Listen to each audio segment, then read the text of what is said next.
सभी का स्वागत है हमारे चैनल में फियर इज बैक। तो दोस्तों चलिए चलते हैं आज की कहानी की ओर। यह कहानी हमें सोनाली सिंह ने भेजी है जो कि यूपी की रहने वाली है। तो आइए इस कहानी को जानते हैं। यह घटना एक 14 वर्ष के रोहित के साथ घटी है। तो आइए इस घटना को अच्छे से जानते हैं। एक बार की बात है, रोहित स्कूल जाने के लिए बस स्टॉप पर अपनी स्कूल बस का इंतजार कर रहा था। काफी देर हो चुके थे बस के आने में लेट। तभी उसके कानों में किसी के रोने का आवाज आया।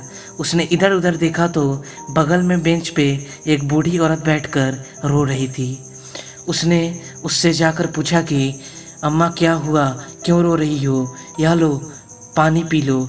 रोहित ने अपना वाटर बोतल आगे करते हुए यह बात बोली। यह बात बोलने के बाद वह बूढ़ी औरत वह आराम से थी, लेकिन अचानक वह बदल गई और इसको रोहित को घुरना कर देखने लगी और कही कि मेरा बेटा कहाँ है, बताओ जल्दी। रोहित बहुत ही डर चुका था क्योंकि उसके सामने वह एक ऐसा चीज आ चुका था वह कभी अंदाजा भी नहीं किया था। उसने वाटर बोतल वहीं पे फेंक दी और दौड़ते दौड़ते अपने घर आ गया। घर आने के बाद वह खा पी कर सो गया। जब वह आधी रात को सो रहा था तभी उसके कानों में किसी के रोने की फिर से आवाज आने लगी। वह अचानक से उठा और जब देखा वह सामने तो उसके होश उड़ गए और वह पसीनों से तरबतर हो गया। उसने देखा वही बूढ़ी औरत जो कि बस स्टैंड पे थी, वहीं उसके बेड पे सामने बैठकर रो रही थी और वहीं वाटर बोतल जो कि रोहित का वहीं पे गिर गया था उसके हाथों में था। अभी रोहित देख ही रहा था तभी अचानक वह बूढ़ी औरत इस पर हमला कर दी और इसके गर्दनों को दबाने लगी। तभी रोहित बहुत जोर से चीखा चिल्लाया। चीखने चिल्लाने की आवाज सुनकर उसके पापा मम्मी दौड़कर उसके रूम में आए और लाइट जलाए।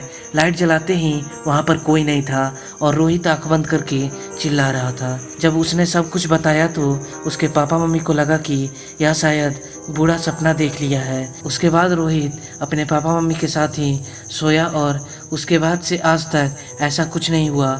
लेकिन रोहित आज भी सोचता है कि वह ऐसा क्या हुआ था उस दिन, क्या वह सच में सपना था या जो वह देखा वह एक सच था। लेकिन वह एक सपना तो नहीं था क्योंकि रोहित बस स्टैंड पर भी उस बूढ़ी औरत को देखा था। आज भी वह दिन रोहित को याद आते हैं तो उसकी रूह कांप जाती है।